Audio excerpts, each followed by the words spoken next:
I'm Calluna, and this is... Hey, I'm Craig. I've appeared on stuff, I think. Usually he's behind the camera. Yeah. And we just went to go see Fantastic Beasts and Where to Find Them, the spin-off movie from the Harry Potter... A Harry Potter story. Yeah, Harry kind Potter of. story. Takes place in the Harry Potter universe. So yeah, we're gonna kind of start with general likes, dislikes. Yeah. General stuff without going too specific. And then we'll let you know when it's spoilery. Spoiler time. So, big fan of the books, liked the movies. Like, I'd get kind of nitpicky on certain things, but overall liked. I'm a big fan. Like, obviously I read the books and I like most of them. Like, I ended up really liking the movie series as a whole and more as it went along and got more like.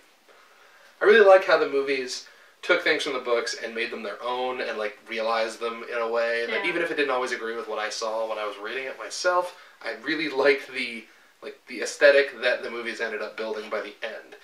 And that's why when they said, well, we're going to take these books that have like extremely difficult to adapt into movies and make them their own things. Let's take an encyclopedia and make a movie out of it. Yes, exactly. And I was like, well, okay, you guys. Also, first of all, hashtag best team ever, Ravenclaw. Oh yeah, of course. Ravenclaw. Oh, we're so good at high fives. You missed. Yep. Ravenclaws aren't. That's not our thing. Not for our physical. That's right. High wisdom. Damn right. Anyway. Low dexterity. So yeah, it's like we're gonna take this impossible task of adapting this not story into a story and then make a movie out of it. Yeah. And hey, I think they're really good at adapting, so I was ready to at least give it a shot. I really wasn't sure what to expect of a movie like this because it had a universe to base it on, but not like the story. Generally. Well, yeah, they did, but then the first decision they made was we're going to set this in a different country than literally everything else we've ever done. That is true. So it's like even then they were striking out to do something new. Yeah, so not only is this in a different location, but it's in the 1920s. Yep. Based on the it's almost like the stereotypes for the 20s of the haircuts, the fashion, like the speakeasies. The general gloom. It's the late 20s, all right? Like, late 20s in America they weren't the great happy times, all right? No. But yeah, so if you haven't seen the movie yet, Newt Scamander, the writer of the very small book of Fantastic Beasts and Where to Find Them, which J.K. Rowling made us, it was a book, it is an actual book in the Harry Potter series, but then, she made that and another book, and they sold them as they sold a little, the Hogwarts Library collection or whatever. And they were really they were little things. They eventually supplemented it with Beetle the Bard Tales as well. Mm-hmm. And now that the movie's out, they're actually only selling Quidditch of the Ages and Beetle the Bard together and put Fantastic Beasts on its own to promote the movie. Which naturally. I mean, hey, marketing. Woo! But yeah, so Newt Scamander is traveling to America for reasons. Yeah, I guess the reasons would be kind of spoilery. Yeah, he's looking to buy something that I can't pronounce. And does his best, not sure where he is right now, face for most of the movie. Oh, yeah. Damn. Eddie Redmayne. Yeah, Eddie Redmayne, whatever. First off, dude is super committed to being Newt Scamander, and I was a fan. The two things that describe that character are adorable and, weird. Fraught.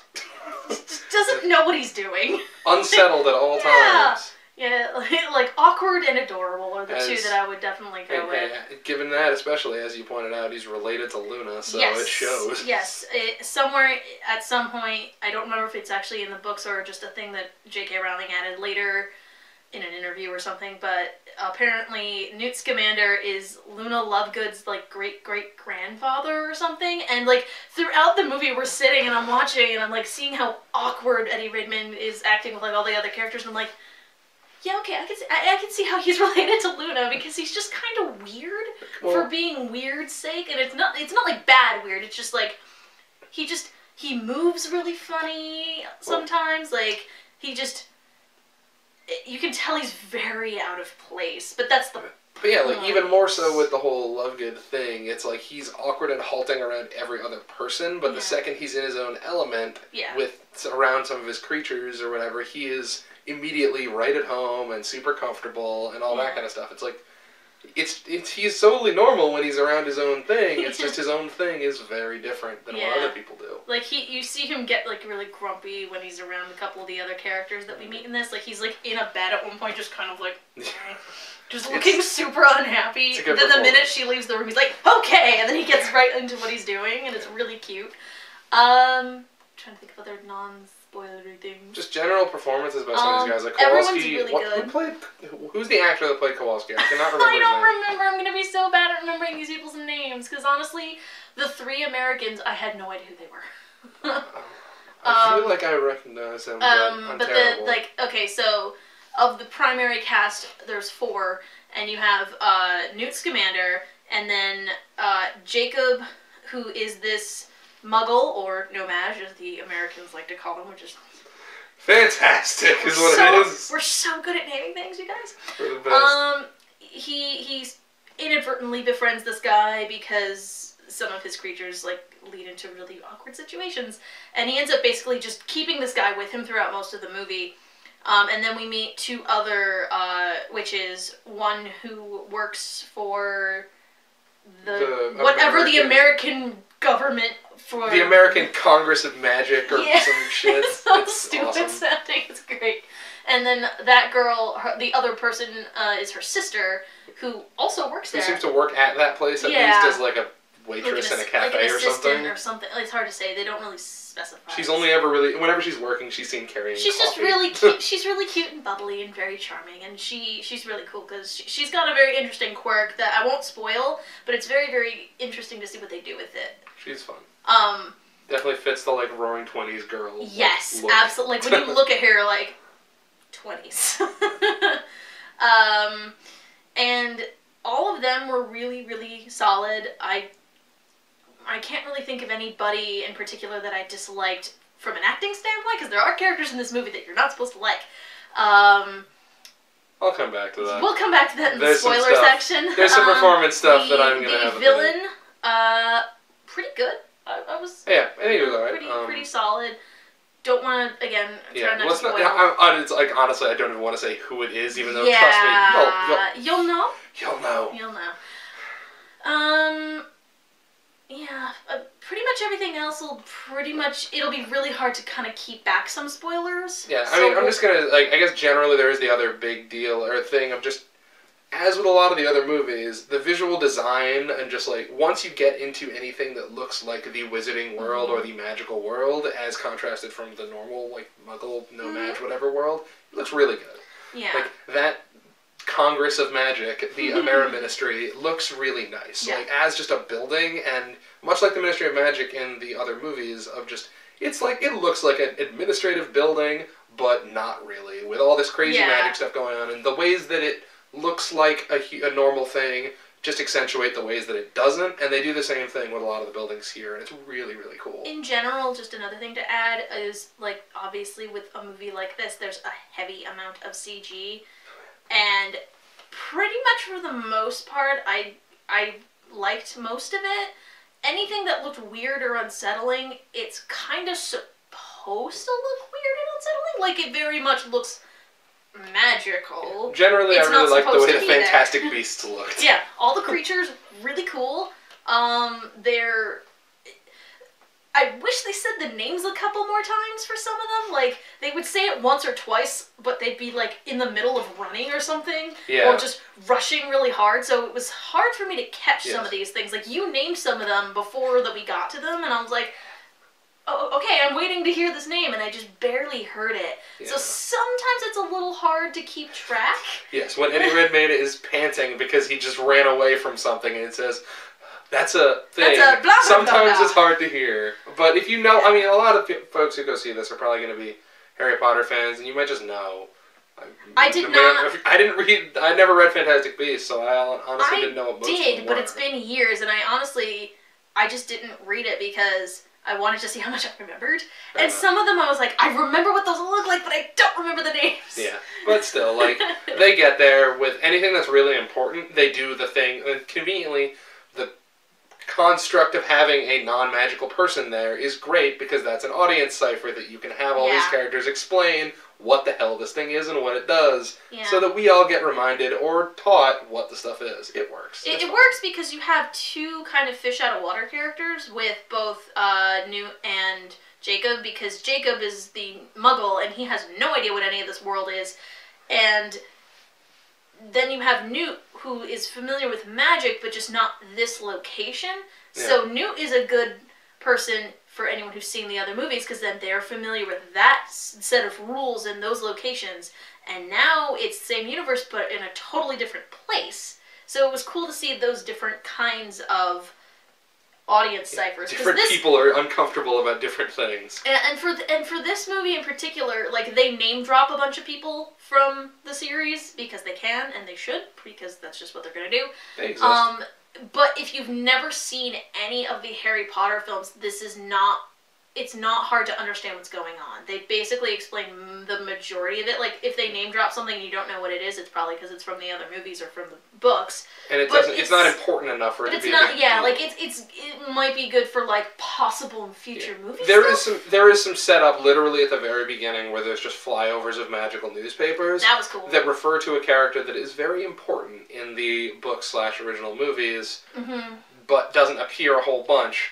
But it's enough to, even if you've never read or seen anything, it's like, okay, that person's a big deal and bad news. This is you could tell they did a lot of research into the books, because there's also just little things here and there that are not in the other movies that they throw in these, like, because in the beginning it's like, when you see, like, newspaper reels being run down, like a machine, so it's showing all the different stories, you catch, if you're really paying attention, there's lots of little Easter eggs for stuff that are very specific to both the Fantastic Beasts book, and the Harry Potter books, but not necessarily the movies. Like, stuff that might just be throwaway lines that you might not remember from the movies. Cool, though. But yeah, so overall, I really liked it. I enjoyed it. I'm looking forward to seeing what else they do with these movies. Yeah. I have no idea what they're doing. Like, as a proof of concept for just, hey, let's tell more stories in the Harry Potter universe, I'm down with it. Like, it works in that way. Yeah. There are parts of this movie that I didn't like. But overall, as just another look into a different magical world, I enjoyed that part a whole bunch. Yeah, like it's hard to say without being super spoilery, but the stuff that we didn't like in general was just making a lot of people just kind of dicks for no reason. There's some characterization stuff that's not as strong as it could be, and I will get into it more specifically later. It's mostly in the supporting cast, outside the 4 characters and the couple, like, maybe bad guys, maybe not, depends on how you read into it. There's a lot of side characters, like, that we've run into, and they're just all they're just dicks for no reason. There's about a quarter of this movie that I also just really don't like, but we'll get there. Yeah. But yeah, so I suggest you go out and see it if you've seen the other Harry Potter films or read the books. I think you guys will really enjoy it. Yeah. And I'm liking this as a first step into building more into the Harry Potter movieverse. Yeah, even the stuff about this movie that I thought was on the weaker side, I think that it won't... It still serves as, hey, this is going to be a really cool thing to see them explore more of. So that's neat. Alright, and with that, we are now entering the spoiler zone. Yeah, so a little bit more specific stuff, which will be fun. Okay, why is everybody in America just a total asshole? Like, American Wizarding World is basically equivalent. It reminded me way too much of just the Wizarding World in the later books when it was the bad guys were in charge. It's like, nope, we're just gonna use fear tactics and everything is like weirdly authoritarian and fuck you. It's like, damn it, guys! The thing is that they go out of their way to make basically every character who isn't the 4 main characters a total asshole for various reasons, because you've got bad guy, you've got the American Congress people who are all... The President of Magic. Who, for some... I'm sorry, I really love that, like, Madam both President. the Ministry of Magic, and they basically just find and replaced the English term for various governmental bodies and figures with the American version. It's not the Ministry of Magic anymore. It's basically the Congress of Magic. It's not exactly that, but then it's basically, the minister is just the president, and it's phenomenal. Yeah, because they're inspectors, not orders. Yeah, well, they say kind of go back here and forth. there, but they go back and forth. And I shouldn't take as much issue with the use of the term president here as I do, because the the president of magic just seems just like sounds so like silly. not even that. It seems like the lady is just a super authoritarian figure of just what I say goes, and that's not how presidents work. Yeah. But yeah, but like, yeah, so you have, it's so bizarre. There's lots and lots of minor characters that are there for like 5 seconds who are all just kind of dicks. Like, you have the bad guy, like the main antagonist of the movie, fine. He needs to be a dick, whatever. But then you have the American Congress people who are all very, very strict. Like, they make a point to say that, oh, in America, wizards can't marry non-magical folks. Like, so it's just like... It's basically like the guiding ethos of the American Ministry of Magic equivalent. It seems to be the same thing that, like, motivated Magneto in the X-Men movies of just like, yeah, we can't do, like, if humans know who we are, they're gonna fucking kill all of us, which is probably not wrong, but it gives rise to a bunch of weird stuff that is just like more negative than it probably needs to be, and way more negative than it is in most of the rest of like the British Harry Potter universe. It also just doesn't make any sense because, like, they say that they're not allowed to marry non-magical people, but then how does that work with, like, muggle-born wizards and stuff? Like, they never really address that. That's kind of just a throwaway line to build tension between Jacob and Queenie, because he's a no-mage and she's a witch, and so that's a no-no.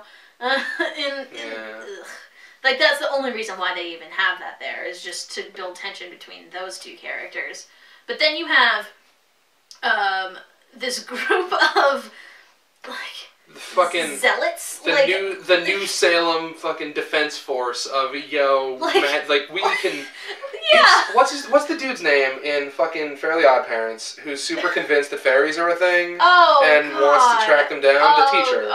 Yeah. I can't remember his name. Crocker, Mr. Crocker. It's basically that, but like militarized. I didn't even think of that. That's great. In like a really terrible way of just like, and it's led by this crazy lady who like adopts children and is like extremely awful and terrible to them. Super abusive adoptive mother lady. This movie gets oddly dark in certain things. Alright, here's the part where we get to the quarter of the movie that I hated. Imagine if you were watching all of the other Harry Potter movies, and while there was an entertaining story of adventure and magic going on, you got to spend about a quarter of the movie inside the Malfoy house, watching everything be dour and, like, evil and just, like, brooding and weird long shots of people being upset and all this other shit, and then occasional abuse. It's like, this is just, you're not really advancing anything. I know I don't like these people. I know I'm not supposed to like these people. I know they're not what they seem. I get it. But we had to spend so much time just looking at these people do the same things over and over and over again. And I just It was weird because they were trying to build up a lot of different tensions between different folks. Like, you're building up the tension between the magical community and the non-magical community by having a person who's, like, being elected for office be a total dick to these zealot people because they think witches and wizards are a thing. And then, so you have that tension. You have the tension of trying to find all these magical creatures that have been escaped throughout the city. You've got the ongoing romance between the two sets of men and women in the 4 primary characters. Then you have like trying to get it done so that way that the government doesn't find out about all the magical creatures before the bad guy does, and then the bad guy who's using those creatures to further his own plot. So there's there's so many little things here and there that I feel like it could have been condensed a little more and just like simplified. Like, you didn't. I mean, I don't think you needed, like, you didn't need to show too much of the non-magical community to show that they were a threat. Like, we're pretty sure they're a threat. You don't need to, like, keep cutting back to them every once in a while. The magical secrecy thing is a thing in Harry Potter and always has been. Yeah. So they, but they drive that nail home super, super hard. Well, because you've got 2 different sets of non-magical threats. Because you've got the zealots, and then you've got the government people who are looking into it after the attacks and weird that's things. A newspaper, to be honest. Well, no, but then you also have the government because the guy who runs the newspaper, his son is running for government. So like, he's dead by that point. But then that leads into the cops. So, like, you've got these two different groups, and they really didn't need both of them. You probably could have just had one. I mean, or just neither of them, because conceptually is enough. Like just having them be revealed in general, you know what kind of threat that... You don't need to have these other little characters be there for 10 seconds. Who was it? Like, John Voight's there for, like, 10 John seconds? Voight is like, hi, what are you doing in this movie? It owns, like, the New York Times equivalent, and his son is running for political office. Yeah, like, he's like Rockefeller, basically. Yeah, more or less. Right? Yeah. Like, there are a couple of lines that the movie already says that get across the magical folk are afraid of muggles for a reason, without having any of those characters have to exist or speak, or waste my time. Like, the part where Newt Scamander, and it's in the trailer, I think, where he says, like, a bunch of these creatures are out roaming the New York City with, like, millions of the most dangerous creature on Earth, humans. Yeah, there you go, you did it. Yeah. That's it. And then, the president lady, whose name I hate that I forget like every character's name in the worst. We don't even hear her name that much. I believe they refer to it. They just call her that name that starts with an M that is, like, also the name of some other thing. Whatever. And she actually says out loud, like, yeah, we will be discovered, and that will lead to unrest, and that will lead to a war. It's like, yeah, everybody, like, everybody who is involved in the principal plot understands, and they make the audience understand, and yet we still have a lot of characters that are just introduced just to get that point across more. Well, because the problem is you have two bad guys. You have Graves, we'll get to him in a second, who is the main antagonist of the film, and then you have... What's the kid's name? The young, the boy. Credence? What was it? Credence. Credence. Who... They're trying to make him be both antagonistic, but also sympathetic. I mean, which works fine. Which works okay. No, it works fine. I mean, he's a kid who is, like, basically possessed by malicious, like, magical force. The only times when he looks like he's evil is when he's being influenced by Colin Farrell's character. Yeah, Graves. Which, speaking of that, the same conversation happens between those two characters, I believe, at least 3 or 4 times in that damn movie. Graves appears next to him, says, where's the child? Where's the child? We're running out of time, and then disappears. Okay, so... over and over again. So, and that entire thing is pointless, because that is to trick the audience. Yep. Because the whole... Okay, so the thing that they're looking for is an obscurus, which is a thing that is created if a witch or wizard who is a child who has magical power, like, keeps it inside them. Is forced to... if you're forced to bottle up your magical powers for too long, they, like, congeal into this, like, creature that is within you, and eventually it takes the life of its host, more or less. And so they... Because those creatures lash out at random and like, destroy things and hurt people, well, they're just... Or they just move super fast. You've taken issue in the past, I remember, with the way the Dementors looked in the movies. This looked fucking stupid. No, it was just inconsistent because sometimes we would see it be invisible and sometimes it wasn't. So that was just a weird, like, can it do that? The way this thing, the Obscurus, looked in this movie is just a wave of, it was like a dust cloud with occasional lights in it that destroyed everything. Like, I was not a fan of that as a creature. Like, occasionally when it, like... It didn't have, like, a face or occasionally features. When it partially congealed into the child again, like, I thought that looked pretty good. But then that just gets fucking blown away anyway. Yeah, so that thing is a ticking time bomb. And Graves works for the government, and so, like, you know that he wants to try and get this thing before it kills the child, not to save the child, but for his own purposes. Yes. Obviously coming across so he can use his power, so he goes to Credence, and the way that they frame it is that you think that it's this other kid who's with Credence who is the person creating it because they keep showing shots of her looking mad at people who are dicks to her family, who end up dying. So it's like, oh, well, the film is telling me clearly this little girl must be the source of the evil. This movie has heavy rain syndrome so hard. Yeah, it really did. That kid is nothing more than a red herring. She's just another... She probably could have eventually developed an Obscurus, depending on the way that the path happened. But we don't know if she's magical at all. Well, she had the wand. She said it was her. So the thought is... she's a kid. Well, she said it's a toy. So yeah, but like the way it seems like he was trying to protect her, it's possible that she might have been magical, it's just that she wasn't the actual source of the bad thing. It was Credence the whole time. But the fact that the movie never actually, like, even expressly says that, all it does is, like, I say heavy rain syndrome because in that the movie included a million different, that game included a ton of different scenes that existed purely to make the audience think that things were a certain way when they weren't. Yeah. Like, this movie includes a ton of lingering shots of that girl, like, singing this awful, terrible, poorly done, schoolyard rhyme about burning and drowning witches, and then, like, all those lingering shots on her face, which is why it wasn't that much of a surprise to me that she ended up not being the witch in the first place. It's so much wasted time on this, giant red herring, and it's, all of that pointless. If the New Salem folks were not in this movie at all, I would like it more. They're just, like, they could have found, like, even just the mother with, like, abusing the son.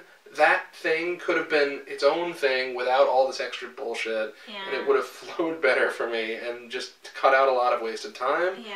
But, like, and I feel like I'm being overly negative because I'm so frustrated by that stuff. Nitpicky in this because, I mean, that's not nitpicky, that's a lot of the movie. Yeah, but like, it doesn't ruin a lot of it for us. It cuts away from the part of the movie, the rest of the movie, that every single time it's just like Newt Scamander and Kowalski just like having to deal with some random creature and having this weird chase sequence or having this fun thing in the zoo or Central Park. All those scenes are awesome.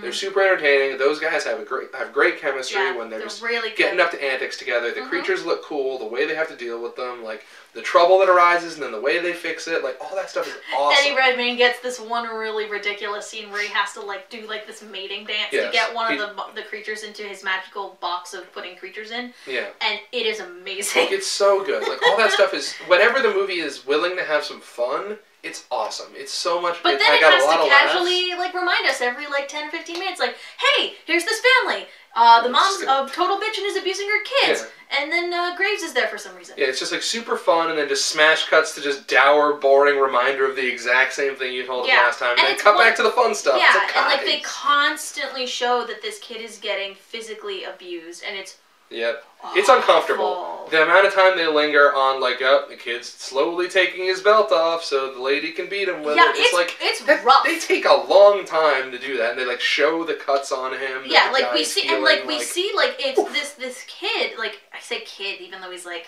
15 or something. He looks. I can't tell exactly how old he's supposed to be. He's a young teen. He's supposed to be like 15 or 16, I think. Yes. But like.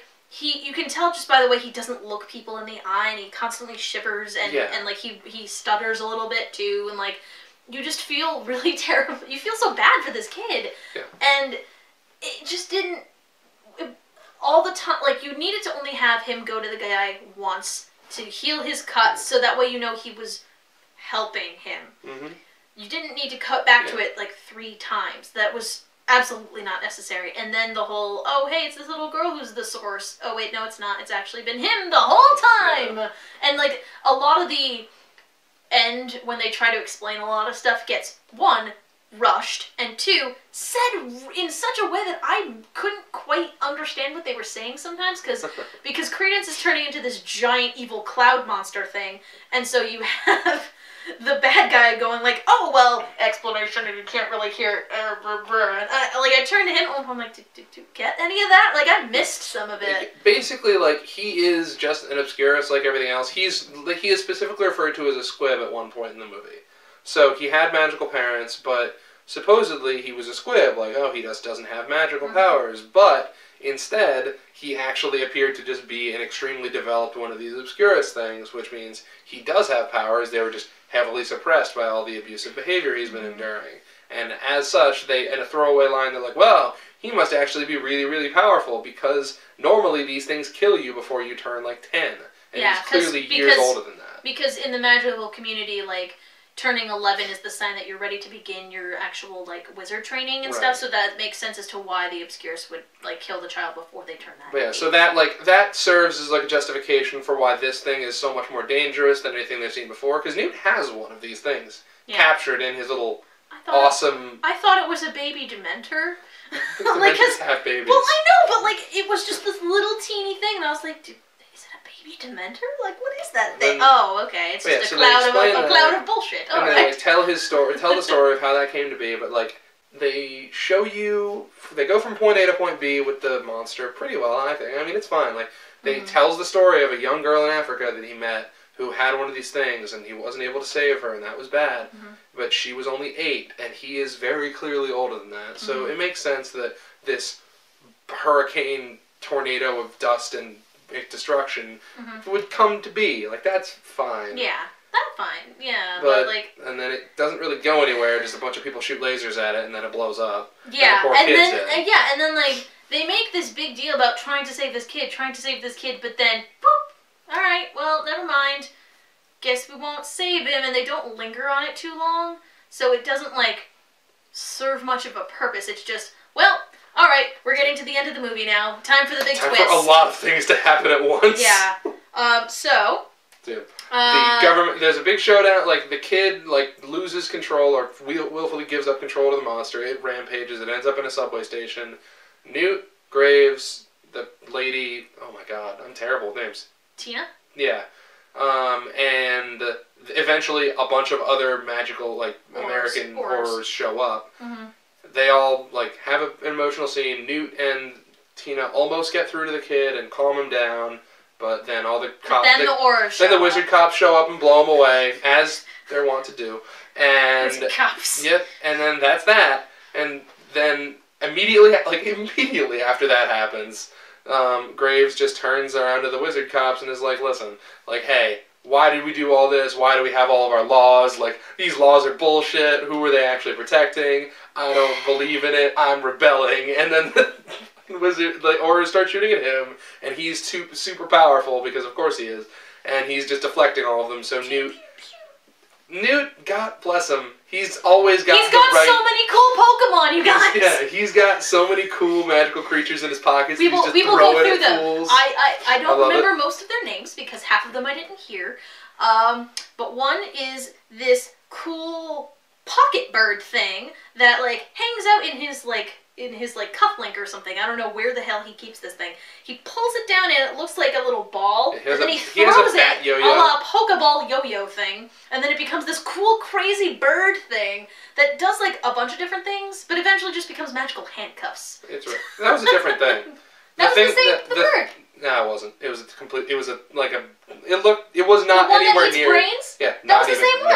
No, not even close. How was that not the same thing? Because it was a very different color, and it wasn't a bird. It wasn't a. It looked like it was just like amber or like wax or something. I thought that was the same creature that he used to help Tina get out of the prison thing that he grabs Graves' arms, or that he ties up his arms with, is like dark, like brownish orange. The bird is like green and blue. The bat thing is green and blue.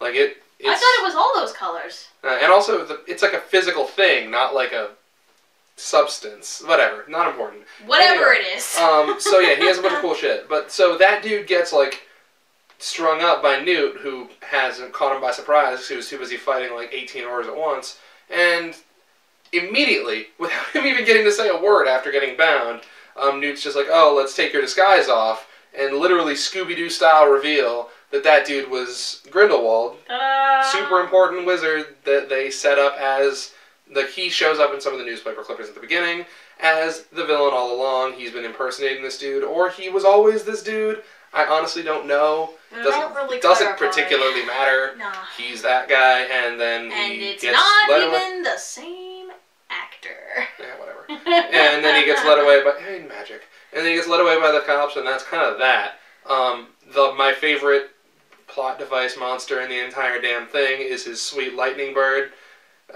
who takes the venom of one of these creatures, which also happens to be a memory potion, into the sky, makes it rain on the entire city, and makes them all forget the bullshit. I'm pulling up a list of these fucking things because I cannot remember the name, but yeah. So the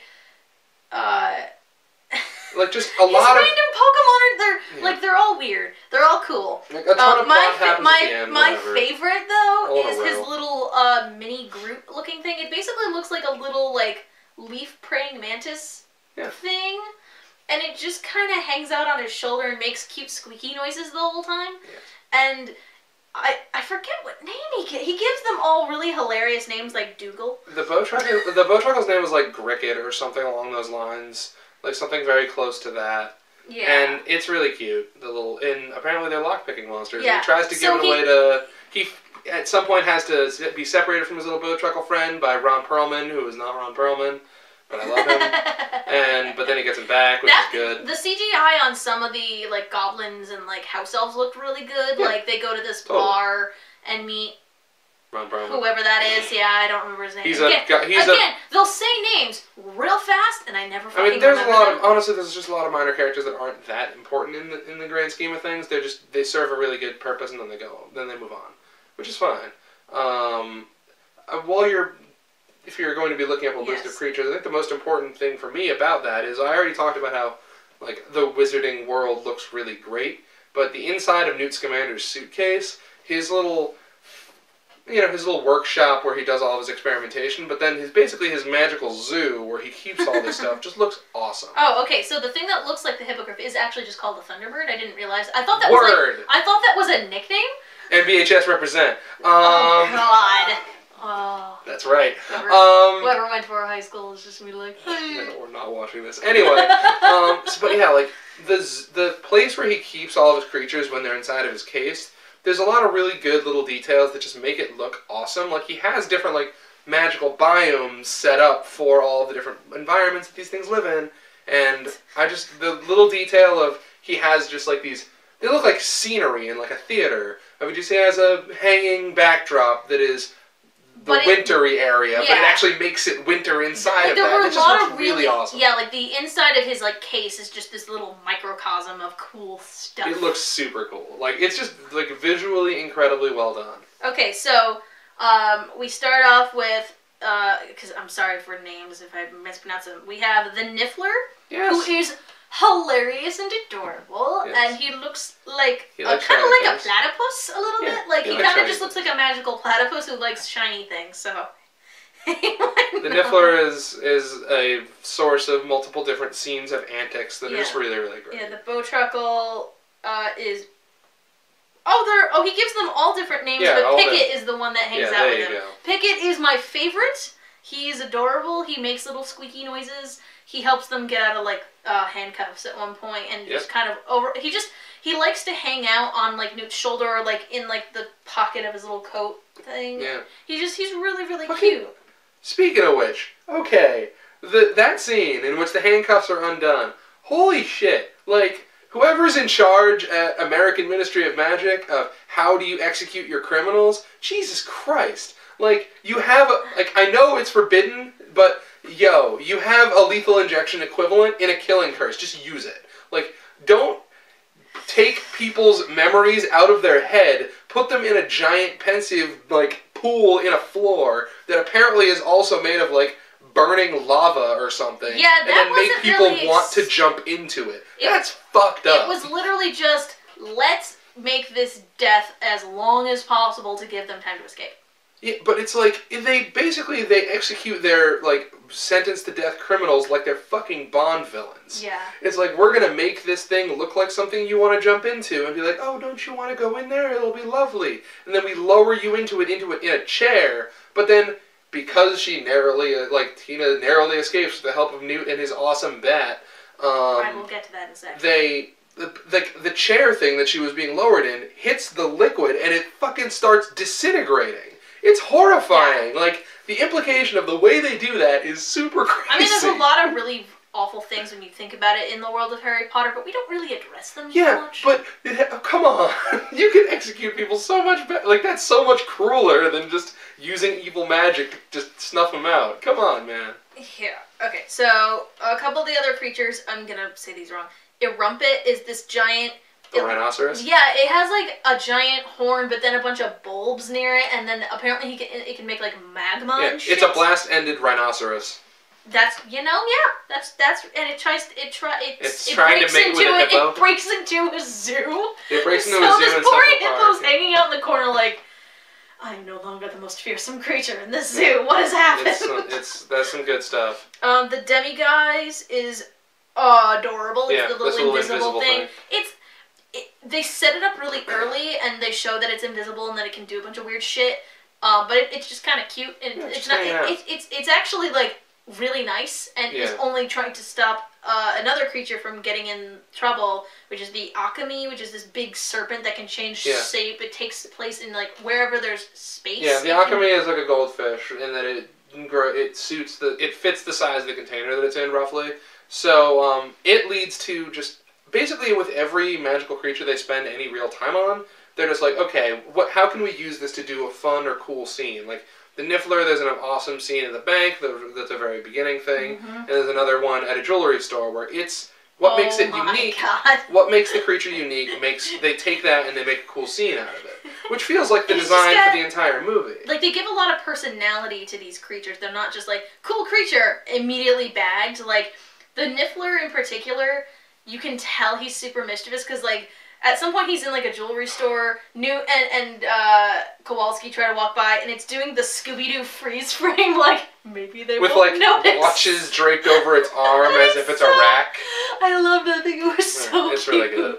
But then the Akami is probably my favorite one of these, is because they were faced with the challenge of with the exception of the big cloud monster, how do you make action scenes with these creatures without actually fighting them? Because obviously that's not what Newt's going to do. The whole point of these creatures is we're trying to get them safe. The Akami became giant because it was in the loft of a store, so they were like, all that Newt says is, hey, I need a roach in a teapot, so there's this awesome, dramatic, dumb slow motion scene where an insect is thrown across a room and caught in a teapot, and the giant snake dragon just flies and shrinks down into it because it can change its size, and then they trap it in a thing.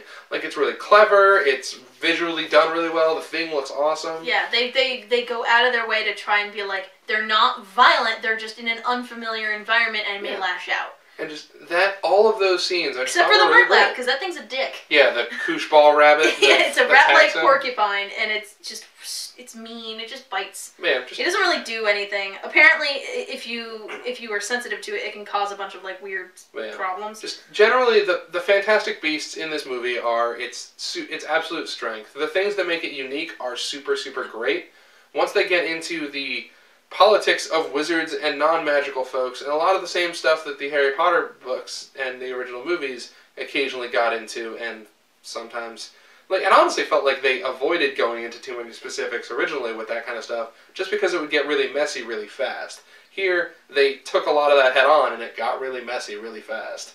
So, I hope that they're kind of done with that stuff, and they focus in on some of the stuff they did really well with this movie. The weird bat thing is called the Swooping Evil. Yep. That is a great name. That sounds like a name. It has some dumb name like Jeffrey or with. something. I don't know what he actually friggin' calls the thing. Swooping Evil. Yeah, there's like... It's great. Yeah, there's like, at one point, there's literally one that he's like, oh, did you get all of them? Yup. Except we know that there's one that got out really early. It's not like... a weird mosquito thing. Yeah, it's called a billywig. Oh, it's a blue beetle looking thing. Apparently, if people are stung by it, you can levitate a little, but you're happy. So it's like, boop. But they never mention it. It's just kind of hanging about, and we never see it again. But yeah, so that Swooping Evil is the thing that he does use to capture it. Huh. Because it can change shape, and its back is like rainbow colored and stuff, so it's shimmery. They do an extremely terrible job of making like it there's a lot of times that. in this movie where there's stuff has happened, and it takes me a second to like, wait, okay. Like, overall, it doesn't. So much of it doesn't matter. No, a lot. So of it doesn't. The specifics super don't matter. Like any creature that doesn't get its own scene, or if the scene's not dedicated to it, it kind of doesn't matter what it's doing. No. But yeah, like the creatures were really cool. There's lots of really unique designs. Most of them have really fun personalities. They're just colorful.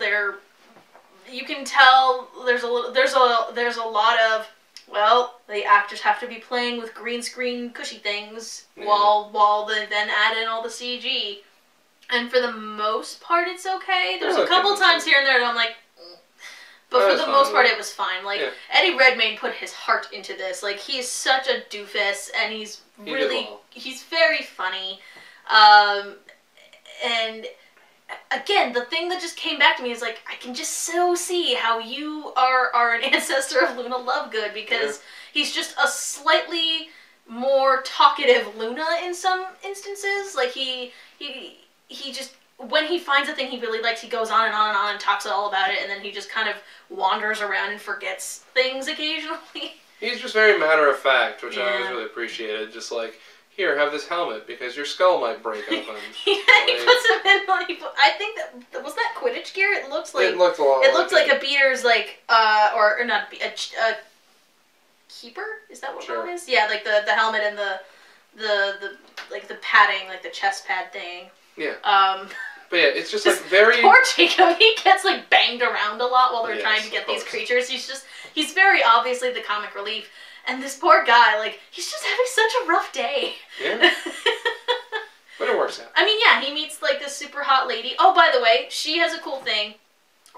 Queenie is a legilimens, but she's extremely strong with it, and she reads people's minds kind of without meaning to. Like, it just sort of naturally comes to her, so they have to constantly tell her to stop reading their mind. Yeah. But like, it's good because it gives her a little bit of depth, because we don't get to hang out with her as much as we do Tina, because Tina's the Auror, she's the investigator, she's the one leading us to the government scenes most of the time. Whereas Queenie just is supposed to be like a romantic interest for Jacob, but she does play a part in the last third of the movie where she actually does help. Yes, like she's not really present for the first 2/3 because it's mostly focusing on Newt and Jacob trying to get the creatures. Yeah, she's useful in a couple of ways to advance plot, but she also just like that her relationship with Kowalski is definitely the strongest thing about those two, like their involvement. Yeah. But I do like.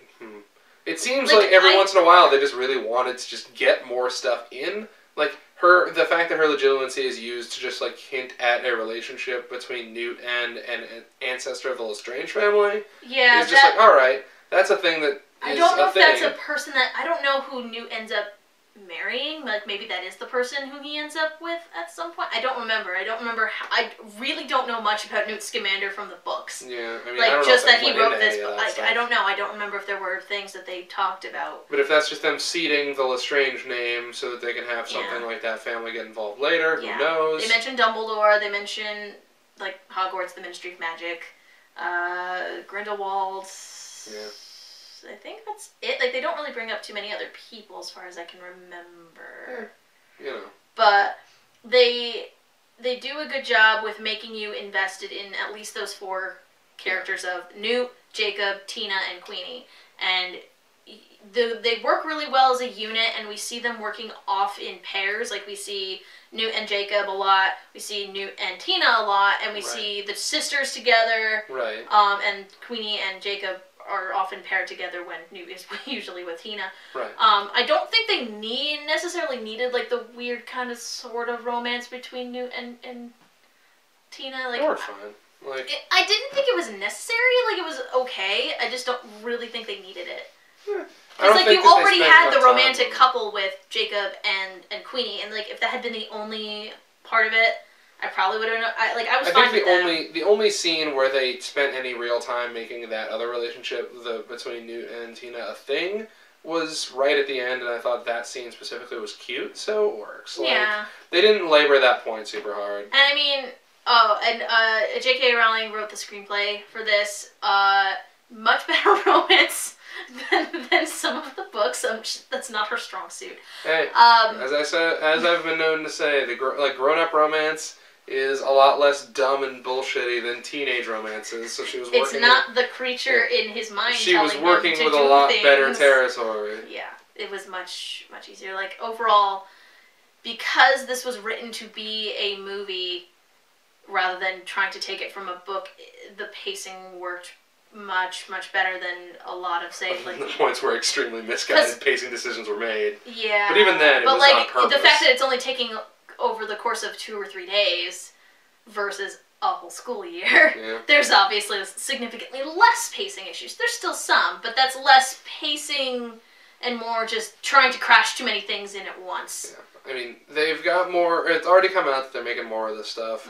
I would like to see I would love to see more from these characters, especially if they're unshackled from the overall story this movie was telling. Because I love the characters and what Newt was trying to do. The plot they got wrapped up in was the part of the movie I didn't like. So I would love to see just more of those folks doing their thing, because they're great. Mm-hmm.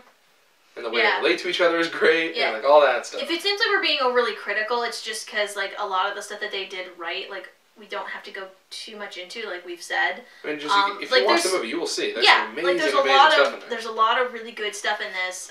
It's just that like there are certain things that can take you away from it, depending on like how nitpicky you can be. Like, I love the movie. I really like the movie as a thing to see. Oh yeah. And I have a lot of high hopes for it as a jumping off point for stuff. It's just when they were trying to like make this a plot in and of itself, I just didn't like that stuff. I really hope that if they continue making these movies that I didn't really like a lot of the America stuff, honestly. Like I like the look of it. Like it looked okay, but like you very easily could have had that be in any city with Muggles, and it essentially would have gotten the same point across. It just gives them an excuse to have them dress in period clothing and have a couple different unique settings. But overall, like, I don't know what they're going to do with these other movies. Like, we haven't heard anything. Maybe we have. I just don't know we personally. haven't for personally. Now, so maybe they're waiting to see how this movie is received by general audiences to see, like, oh, hey, well, if they didn't like this, maybe we can do something else. Like, they kind of leave it open-ended-ish. Yeah, they can do whatever from here, really. Like, Newt's story could very well end here, or they could continue. Because, be he has a box full of a bunch of cool creatures, and we didn't even get to really see all of them. Like, he takes Jacob through it at some point, but we see that there are tons and tons and tons of other creatures that we just haven't gotten to see. Yeah. He could be done, he could not be done, that'd be fine. Either way, I honestly could see more, like, going into more, like, depth with some of the American ministry type stuff, just because they did such broad, they painted with such a broad brush here. They hammered the same points over and over again here. Like, if they actually gave them a little bit of characterization, I think it could totally work. I hope so, yeah. It's just they didn't really go that. They didn't have the time or spend the time to go that mile here. Yeah. They totally could do it.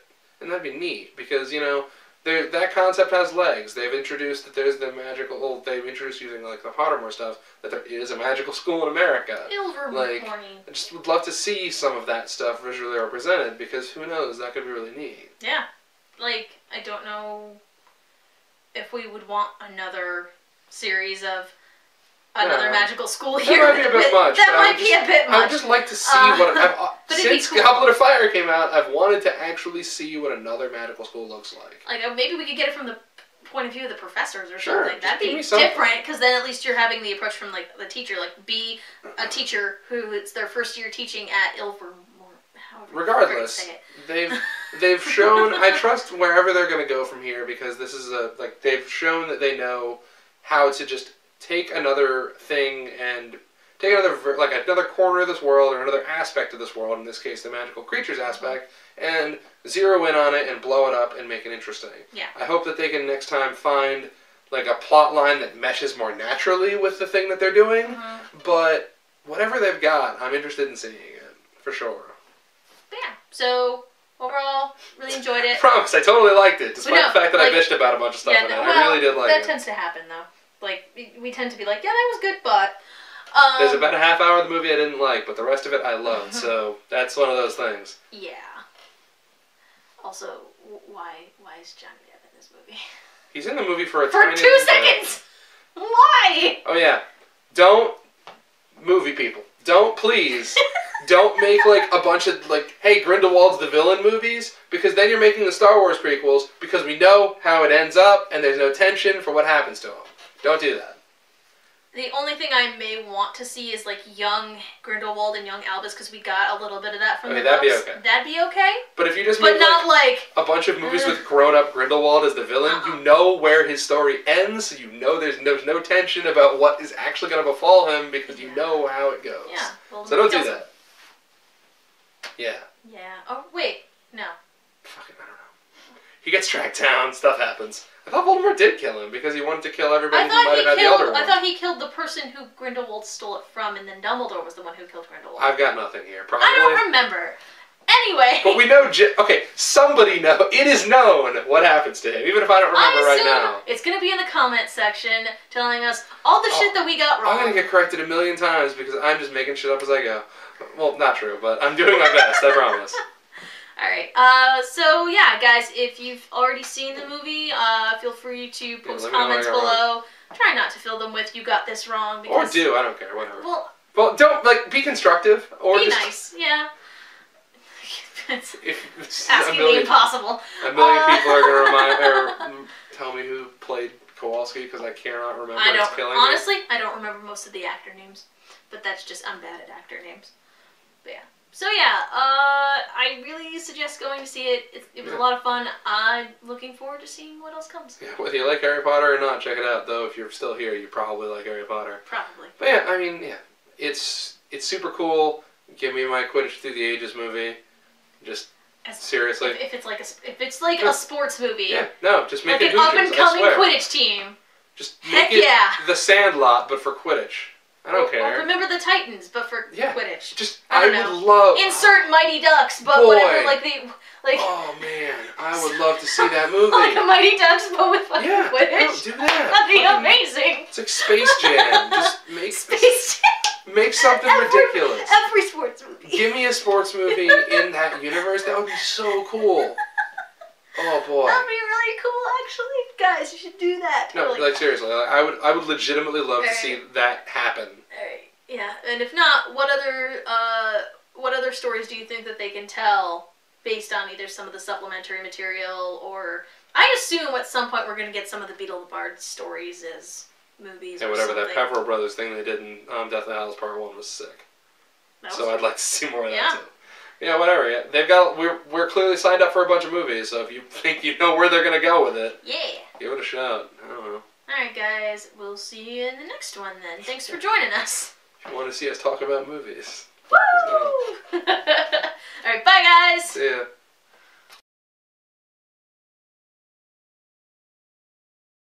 Geek Vision.